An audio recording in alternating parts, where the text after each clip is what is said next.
안녕하십니까. 정권의 혼소리 대선 기간 동안 보내드리는 대선판 들여다보기 대들보 시간입니다. 8월 16일 월요일에 인사드립니다.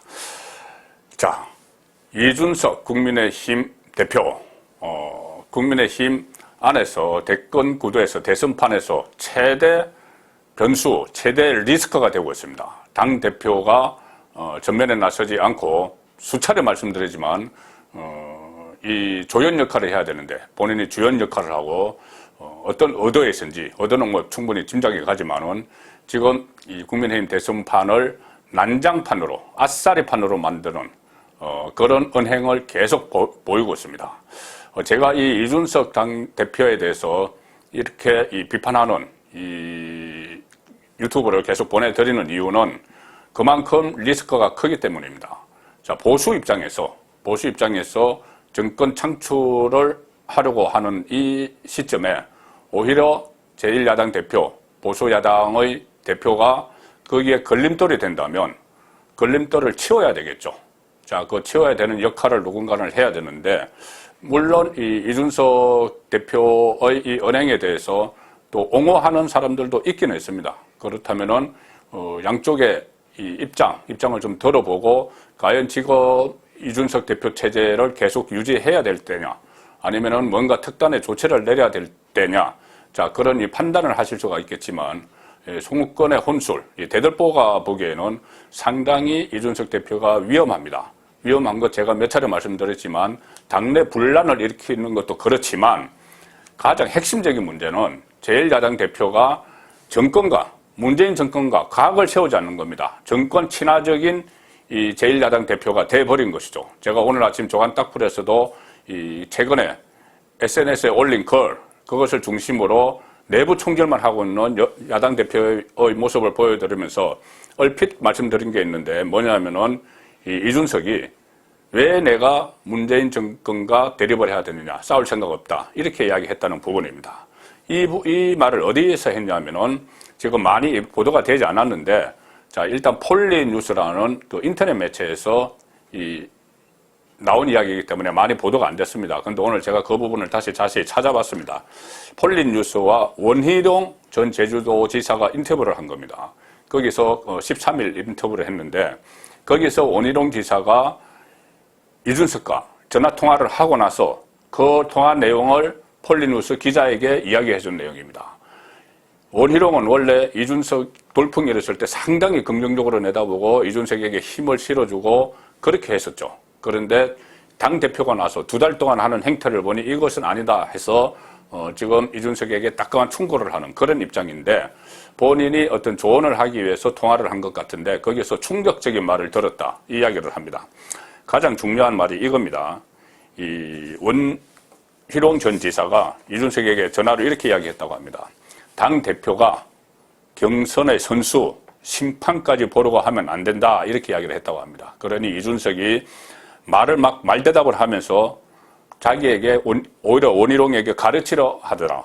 그리고 이 원희룡이 왜 대여 투쟁은 안 하느냐, 당원들이 자꾸 부글부글 한다, 이렇게 이야기했더니 이준석이 대답이 이랬다고 합니다. 왜 그걸 내가 해야 하냐, 왜 내가 대여 투쟁해야 하냐, 그러면서 저는 정부랑 싸울 생각이 없다, 이렇게 이야기를 했다고 합니다. 그리고 이 불만을 정부와 싸울 생각이 없다고 하면서, 그러면서 말해서 앉으려고 한다. 그러면서 당대표 역할이, 원희룡이 볼 때 당대표 역할을, 이준석이 생각하는 당대표 역할은 경선 예능 PD로 생각하고 있다. 경선 예능 PD처럼 당대표가 행동을 한다. 인식 자체가 그렇다는 것이죠. 그래서 원희룡 전 지사가 20년 동안 당내 정치하면서 온갖 파란만장을 본인도 다 겪었는데, 이준석의 문제는 안 들으려고 한다는 것이다. 사람 말을 안 들으려고 한다는 것이다. 자꾸 말로 저를 이기려 하더라. 들을 자세가 안 되어 있구나, 심각하게 느꼈다. 자, 이렇게 이야기합니다. 그리고 이 대표라는 것의 역할에 대해서 이준석이 전혀 엉뚱한 생각을 하고 있구나. 그것의 본질은 쉽게 말하면은 자아도취, 자기 독선, 굉장히 지금 붕 떠 있구나 싶었다. 당대표가 어떤 일을 해야 하는지에 대해 제대로 이해가 안 되어 있으면 듣고 배워야 하는데 그런 생각이 없다. 그러면 당대표를 하면 안 된다. 자, 이렇게 이야기하면서 오만 독선 벗고 제대로 된 당대표 모습 안 보이면 자시하지 않겠다. 이렇게 이야기했습니다. 원희룡 지사는 과거에 제가 소개해드린 2011년 홍준표 대표 체제를 무너뜨릴 때 그때 유승민 최고위원이 선도 탈당을 하고 그때 원희룡, 남경필 계속 같이 줄사표를 내면서 대표 체제를 무너뜨린 적이 있죠. 자, 대표는 그런 식으로 해서 이 탄핵을 당할 수 있습니다. 신지호 그 정무실장 윤석열 캠프 신지호가 이야기했던 탄핵이란 것이 당헌 당규상에는 없습니다. 대표 최고위원들이 선도 탈당을 하면서 무너뜨리는 것이죠. 물론 지금 원희룡이 이 최고위원은 아니지만은 대권 주자입니다. 유력한 대권 주자의 한 사람이죠. 그렇다면은 뭔가 대권 주자들이 행동에 나설 수도 있는 참 그런 상황까지 지금 가고 있다. 제 느낌에 그렇습니다. 대선을 뭐 한 6번 저도 취재를 해봤는데 대선판에 보면은 여러 번 막 변곡점이 생깁니다. 당 대표라고 해서 신지호 말대로 탄핵을 하지 말라는 법도 없습니다. 그 전에 뭐 후보로 정해놓고도 후보에서 끌어내리기 위해서 뭐 후단위원 만들고 뭐 진보정당에서 그런 일조차 있었죠. 자, 그런 일이 앞으로 계속 벌어질 텐데 이 상황에서 이준석이 과연 끝까지 버티고 있을지, 버틸 수 있을지 그것도 의문인데 오늘 이준석이 또 야권 분열 화약고를 하나 만들었습니다. 결과적으로 이준석이 만들었다는 이야기입니다. 안철수 국민의당 대표가 이 합당 결렬, 국민의힘과 합당 결렬을 최종 선언을 했죠. 두 정당 통합을 위한 노력이 여기서 멈추게 됐음을 매우 안타까운 마음으로 말씀드린다. 이준석과 계속 이 합당 가지고 실랑이를 해왔죠. 사실상은 감정 싸움이었습니다. 무슨 뭐 당명 변경 문제, 여러 가지 지분 문제, 뭐 이런 것이 있었다. 거기에 대해서 약속을 안철수가 안 지켰다. 국민의힘에서는 또 이준석 주변에서는 그렇게 이야기를 하고 있죠.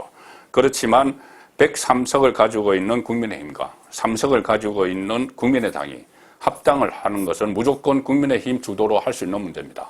지분 달라고 그러면 그만치 지분을 주면 되죠. 어차피 대선판에서는 다 흔들립니다. 그리고 또 이 어떤 뭐 당명 문제도 뭐 협상을 하면 충분히 가능한 것인데 자, 그런 것을 다 감정 때문에 이준석이 안철수에게 쌓였던 감정 때문에 결과적으로는 하야코를 새로 하나 만들었다. 다시 지금 이 상황에서 안철수가 국민의힘 경선에 뛰어들 가능성은 이제 없어진 것이죠. 그러면 본인이 제3지대에 남아있을 텐데 제3지대가 또 생기는 겁니다. 여기에 또 김동연 전 경제부총리도 있고 금태섭 전 의원도 있고 이 사람들과 또 같이 할 겁니다. 제3지대를 하나 만들겠죠.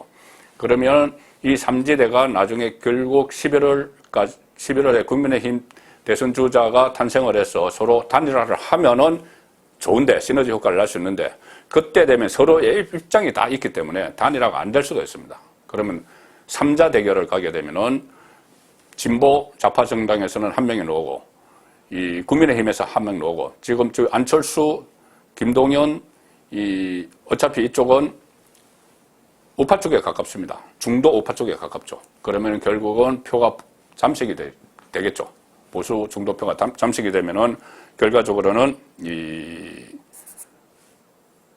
여권에 문재인 정권 쪽에 어부지리를 주는 또 그런 결과를 넣을 수 있는 하약구를 이준석이 아니었으면은 만들지 않았을 텐데 이준석이었기에 하나 또 만들었다.